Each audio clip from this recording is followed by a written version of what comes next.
and your grandchildren, your friends, or someone you just met sitting next to you on an airplane, or also that same employee at Bloomingdale's, perhaps, I would say. You've just showed us how to treat people with love and kindness, and you're just an inspiration to us in so many ways. But I'm going to table the talk of inner beauty for a moment and say what we're all thinking, which is just that you are so smoking hot.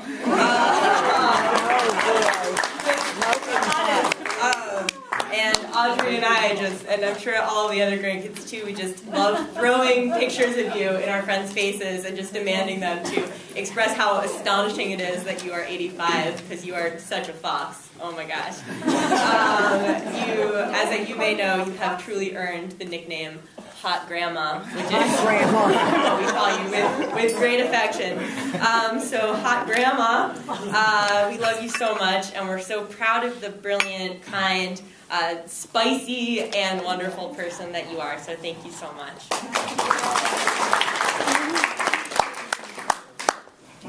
Hello everyone, so I'm Drew Ridner, so I'm Gary's eldest son. I wanted to say a few words on behalf of myself and Grant, who couldn't be here. So Grant was actually traveling, so he envies Grandma's ability to pass through the security lines. He recently got stopped and had to unroll his cufflinks of his pants because he passed through the metal detector and they couldn't see through him. So hopefully he'll take on your ability to travel better.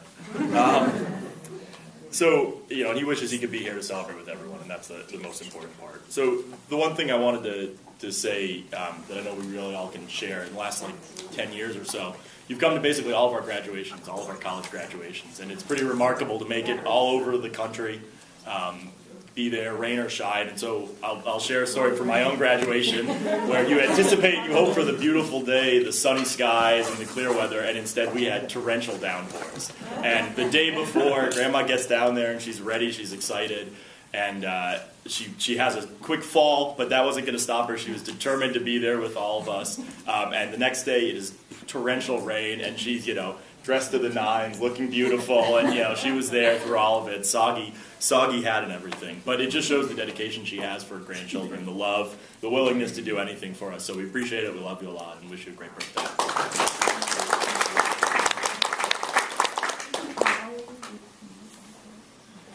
Hello, my name is Austin Ridner, Grandma Anita's grandson. Just want to say I've been coming to Boca West for a little under 25 years now. It's a little weird. But mainly I wanted to thank you for everything that you've done for me. And as much as I know you love how I would come over and destroy your guest bedroom with pillow forts and Jenga and Legos, I just wanted to say thanks. And you've always been there for me and for the rest of the family. And it means so much to us. And you look so good today on your birthday. And thank you for everything. We all love you very much.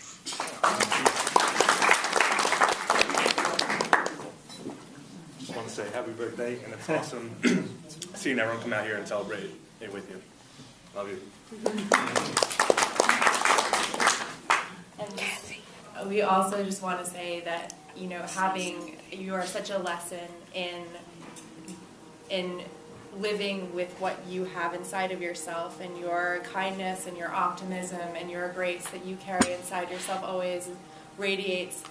And we all appreciate it and see it physically in front of us whenever we're with you. So thank you so much for that and teaching us to live in a way within ourselves that we can share with the world. Thank you.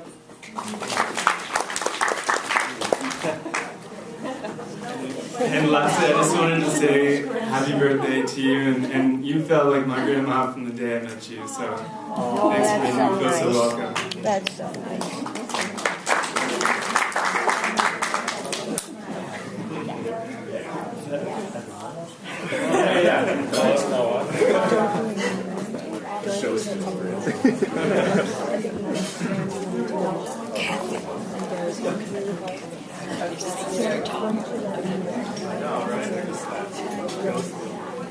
I'm Dorothy Murphy. I'm Anita's famous daughter-in-law. I would like to say a few words about Anita. I have known her for 40 years, and during that time she has guided me through many important life lessons. I'd like to share just a few of those with you. When the truth will cause a loved one pain, omission may be preferable. I apply this lesson whenever I serve her famous salmonella mousse to friends. Lesson 2, stay current. Don't let the world pass you by. Embrace change. Like Anita, I too will strive in my 80s to be the darling of the Apple Genius Bar, to interface with multiple electronic devices while doing my crossword puzzle, and lovingly sprinkle my text messages with emojis. Did you know she's doing emojis? No, I don't even know what it is. When you love someone, it must be unconditional. And you must be willing to overlook or bend the rules, even those set forth by Merriam-Webster and the Oxford English Dictionary. You don't remember this, but I'll tell you about it later. How do you spell ophthalmologist? Okay, I'll tell you later. That the flight time between West Palm Beach Airport and LaGuardia is precisely sufficient to thaw 10 frozen chicken breasts nestled in your carry-on luggage for your malnourished children living in Manhattan, mecca of restaurants and takeout and delivery services. Number 5, to believe in yourself and don't give up. Remember, stupider people have learned to drive cars, care for an infant, and perfect a wicked Pelham Parkway brisket. And she taught me how to drive. And finally, that aging is inevitable, but it can be done with style, graciousness, unfailing good humor, and just a splash of Chardonnay. Love you.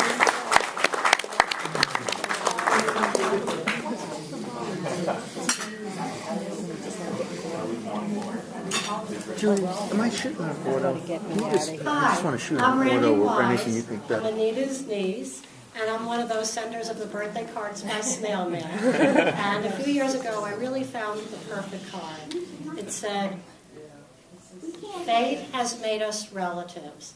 Life Can slide has over made just us a little bit. friends." I'm recording it. And one of my favorite quotes is by Eleanor Roosevelt, who said, "Many people come and go in your life, but a friend is someone who leaves a footprint in your heart."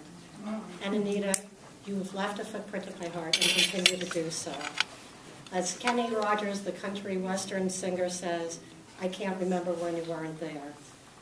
My fondest childhood memories involve 2 special places. One is around the kitchen table in my family home in New Hyde Park, with that small, not very fancy coffee pot, with no matter how many of us were around that table. Must have held 8 ounces, but somehow it never ran out, and the house never ran out of love. And another very favorite memory was the Sundays on Avery Road. It was a different era then. We didn't have soccer on Sundays. The stores weren't open. I don't even think the gas stations were open. Sunday was a family day, and we spent every Sunday at your beautiful home in Woodbury. My dad would come with his tool chest. He and Uncle Marty always had some sort of fixing project. I think, frankly, Uncle Marty, who was such a dear, was not that handy, so he was very happy to have my dad come with the tool chest. And the women would hang out. I'd have a wonderful time with my cousin, and she would serve us these delectable chicken breasts. I can still see them with the lemon slices. And I think it was pre-salmonella mousse. I remember the chocolate party cakes that looked like something out of a fancy French bakery that you made with the crusts on it, like the edge of a pan, but you made everything look gracious and easy and was delicious, and they were really just such wonderful memories. And then when you didn't cook, Uncle Marty would hop us all in the car and take us to Minero's Steakhouse, his favorite place, and that was just such an amazing treat for us.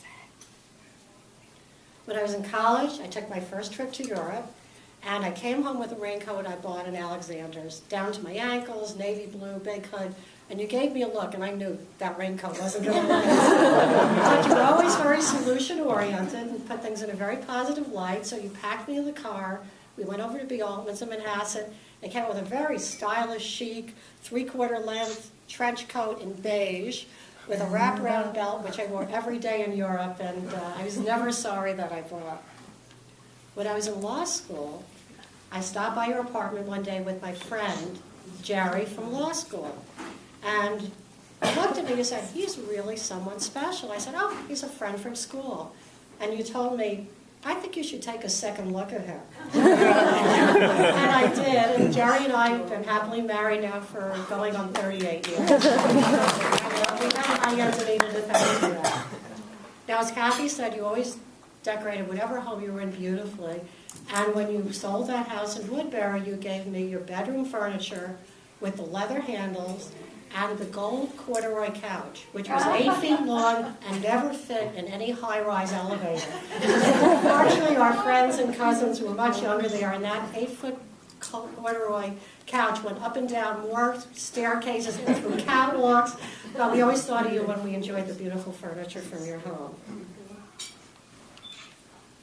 When my first child, Daniel, was born, you came to visit. You were my first visitors, and you came with your good friend, Anita Tuckman, and brought the Pat the Bunny book, which is one of the few books that I know I've held on to for my first grandchild, which will be coming, God willing, this July. And 20 years ago, in the darkest time of my life, you and my dear Aunt Libby of blessed memory stood with me in my dining room, and you looked at me when my mom died, and you said, "You will never be alone. You have 2 other mothers." And you truly have fulfilled that very important role, along with my dear stepmom, Helen. You taught me to believe in myself, how to stand proud, how to be confident, and how to be strong. You've always made me feel like I was the most special person in the world, and I know you make everyone you touch feel that way, and I'm just so grateful to be here today and to have you in my life. And I was going to give you a tissue in advance. I'm sorry I didn't do that. I love you.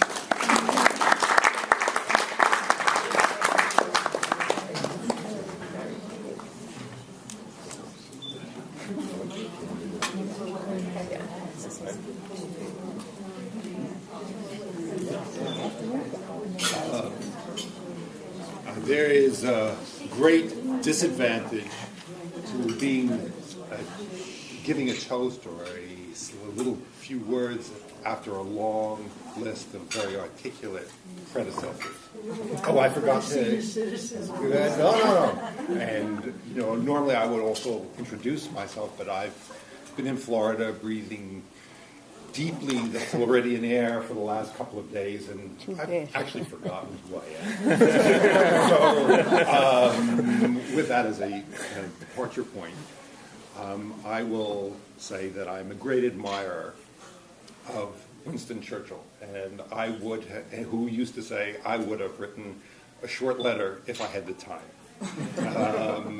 And when it comes to Anita, you could write a very short letter and have it summarized perfectly by saying a blessed spirit, and how much joy and happiness she's able to bring into all of our lives.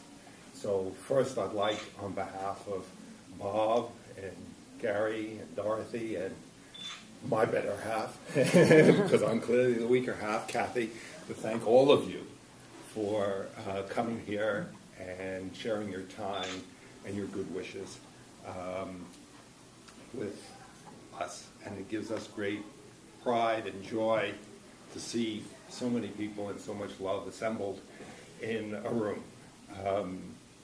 I'm also a great believer in acknowledging where one comes from and the history of one's life when you're looking at where a person is at their point.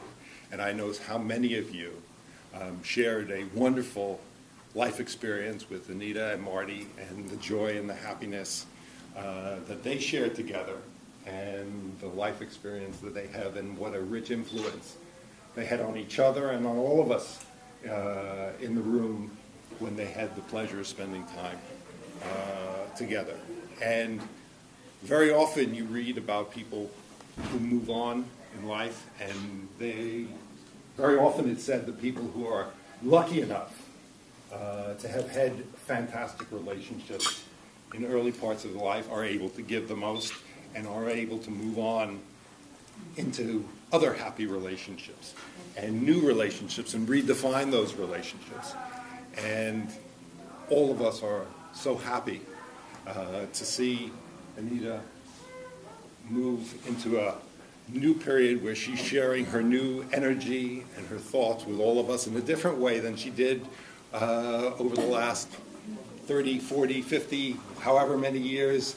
Each one of us have had the pleasure of spending time with Anita. So with that, I cannot tell you how much pride and joy we all feel to see you in this chapter in your life, with Sam as a friend, with all those present in the room, helping you experience a rich, new, wonderful life. And we all are very, very grateful for you sharing your love for Anita with Anita today. So thank you very much.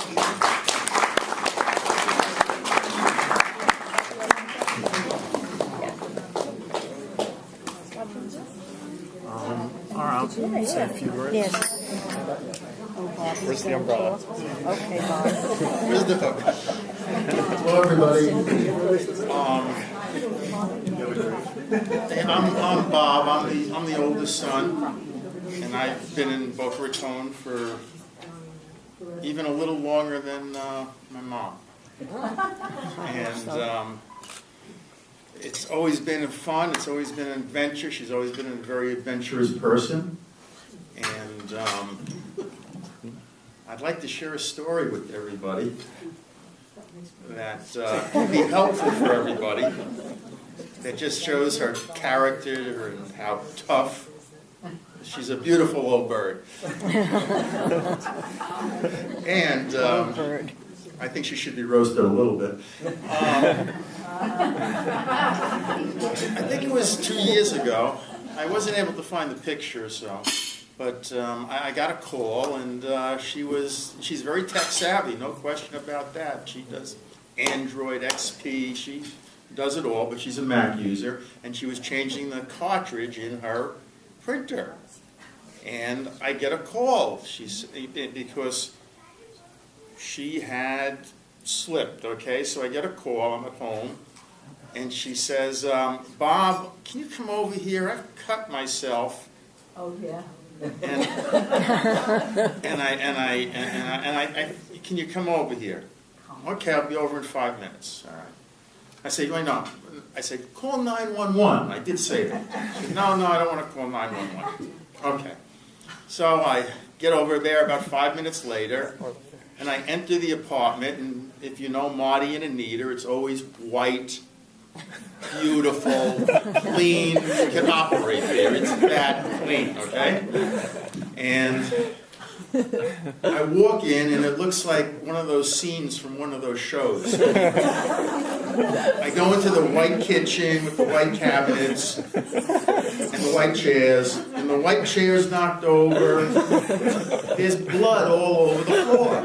I'm sorry, I was hoping I'd be able to tell the story after dinner. There's blood on the floor and everywhere. I mean, I'm saying, geez, if security comes in, they're going to I look like the bad guy. So I've gotten used to that. But, so, at this point, I'm afraid she's going to faint because there's a lot of blood. And it's the finger here. And I said, let's call 911. No, I don't want to call 911. Okay, I'll take you to the hospital, okay? All right. Okay, just let's go. And, I forgot one thing. She's wearing white pants. The white pants are covered in blood. So I said, come on, let's go. No, I've got to change before I go. You got to change before you go? What do you mean? We're going to the hospital. We went back and forth for about 4 or 5 minutes, and I realized I wasn't going to win this argument. I just didn't want her to faint at this point because, you can't tell what's going on, but there's a lot of red and white. So I get her to go to the living room, into the living room, and sit by the glass table, okay? And she goes, I said, come, let's go. I got to change my pants. No, you're not changing pants. I got to change. Don't get up. I'll get your pants, okay? So I got to go into the living room and get a pair of blue jeans, okay? Get a pair of blue jeans. She's changing in the living room, okay, right now. I locked the door because I'm afraid if someone walks in, I just look bad. With all due respect, love you, Mom. But, so, finally I get her to change her jeans, okay? Drive her to the hospital, okay? Go to the emergency room, and yeah, this is my mom. She's cut her finger. They look at her. They admit her. And now we're sitting there for like a half an hour, 40 minutes. And now she's complaining because this isn't like Boca West. She's not getting the kind of service she demands. And I said, Mom, you know, if you kept the white pants on, you know, we wouldn't have had this problem. But, you know, so it's like about an hour and 15 minutes, and now where's the doctor? What's going on? Mom, people are dying, you know, you got a lot of blood on your finger, and you got your designer jeans on.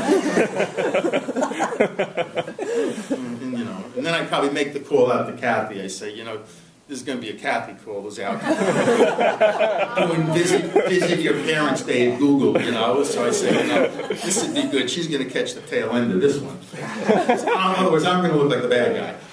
So finally, about 2 hours later, we get to see the doctor. It gets better. It gets better. We finally get to see the doctor, okay, and, well, she needs about 11 stitches. So they're stitching here, and they're stitching here, and we're sitting there, and the doctor's patiently stitching her up. My mom looks up, and she goes, oh man, we should have gotten the plastic surgeon. Let me tell you, the face on that doctor, he was not real pleased about that. So she doesn't always, she can be very critical. She's a tough old bird. I'll be the first to tell you. Well, the doctor continued stitching, okay? And after about, I don't know, it was a lot of stitches. I'd never seen stitches like that, but she finished stitching my mom up and wrapping her thing, and I have the picture. I couldn't find it, that's why I was late today, which is her in a cast like this. There was one other little quip she threw in there before it ended, and that was, when she got done with the stitches, she looked up at me and said, you know, the last time I got stitches was when I gave birth to you. I said, thanks, Mom. Love you. Thank you, everyone, for coming.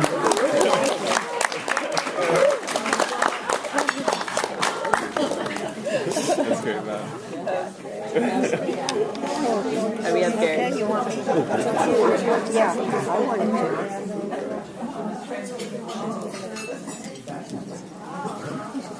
I'm the other A. Rindner. I'm the sister-in-law of Anita. Beautiful Anita, my friends call. How is beautiful Anita? And I say, she's still beautiful. And that's what happened. I love her. She's been terrific as an aunt. She's been wonderful as a sister-in-law. And wherever we live, she'll always be with me. Thank you.